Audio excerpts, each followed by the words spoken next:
Today you're going to create a color wheel using acrylic paint.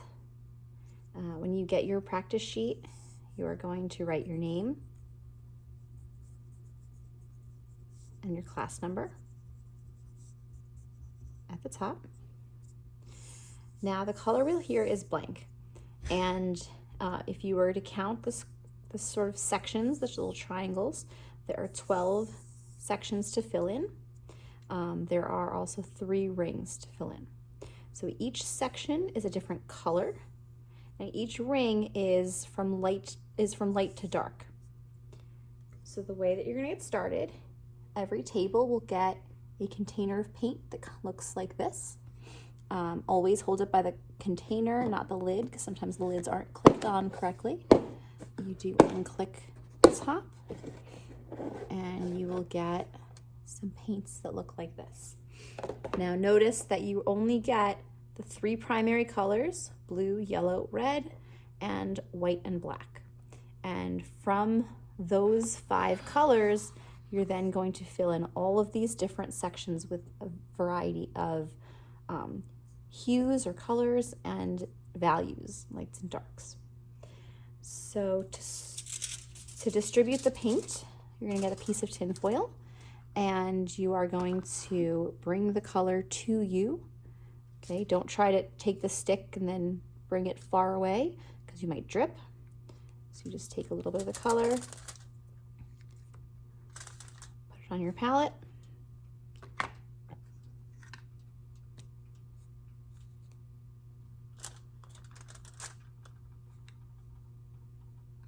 when you go to start, it does not really matter which sort of section you start in. I could put yellow in any one of these and it would be okay, but once I place it, then the spacing from there becomes important.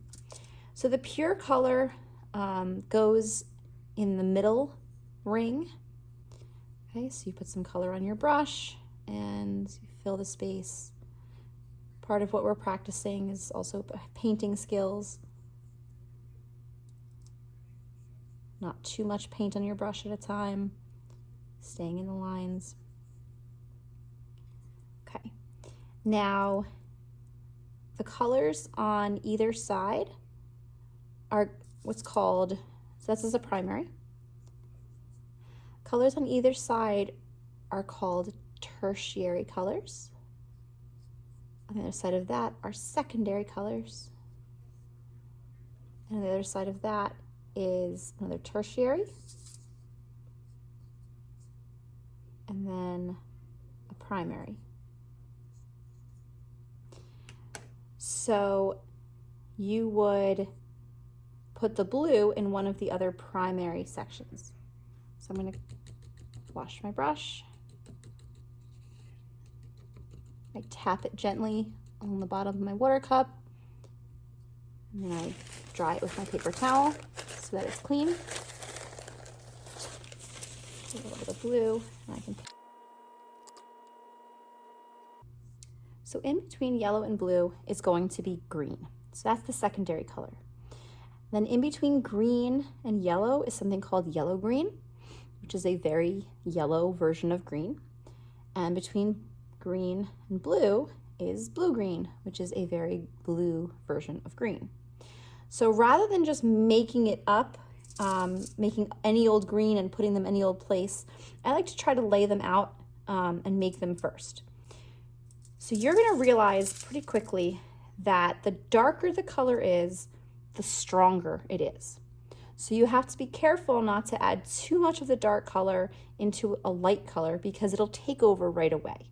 So just having, I'm actually going to wipe just a little bit less, just a tiny bit on your brush, and a good amount of the yellow, and you can mix together, and you can see how that tiny bit of blue will take over right away.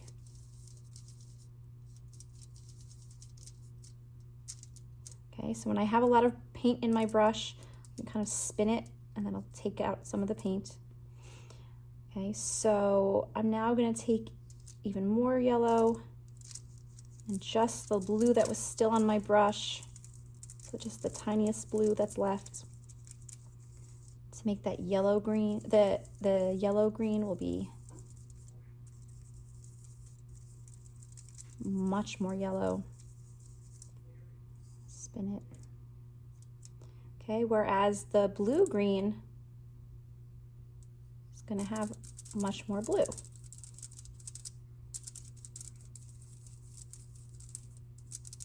But I still need a little bit more yellow.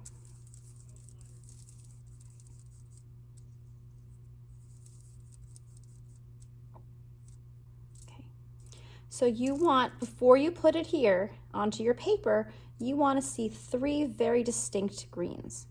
And I do, they're each very different. Now I'm going to put them on my sheet.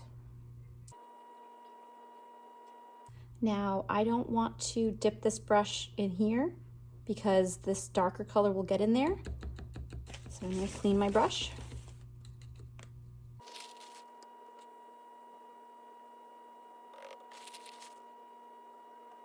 Okay. Now when you place them, if any of them look too similar, remix it, wait for it to dry and cover it again. The next thing we want to do while we have the colors mixed is make lights and darks.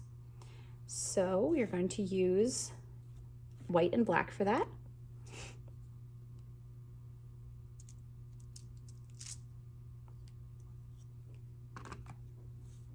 So I'm going to start with the white. And again, white is a lighter color. So a little bit of the color, a good amount of white mixed together.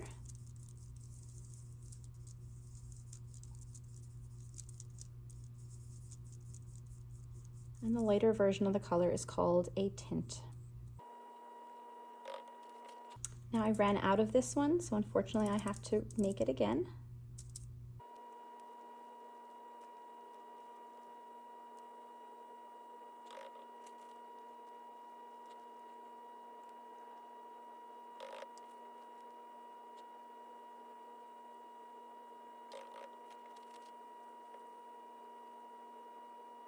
Okay, now you have each one is very distinct side to side and in and out, different from the tint from the pure color.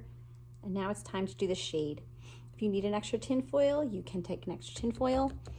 Do not let your brush have any white in it. So what I'm going to do right now is I'm going to go to the sink and actually rinse out my brush in the sink, because if any of this white is remaining on my brush when I go to do my shades, instead of getting a nice dark shade, I'm going to get what's called a tone, because it's going to make gray, and I don't want that. So I'm going to go and wash my brush now. When I wash my brush in the sink, it's much cleaner. So now I can make my shades. Now black is a very dark color, so you have to be careful with it. It will take over the colors if you're not sort of careful. So a little bit of black will go a long way. A little bit of black, a lot of yellow. Make sure I'm not taking the part of the yellow that had the white in it.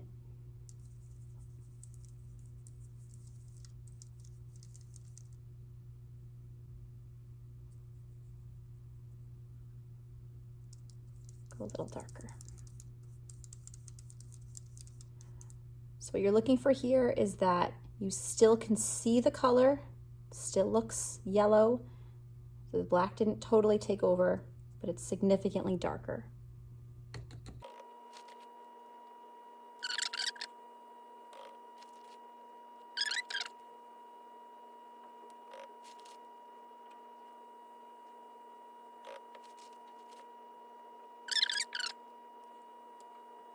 There you go.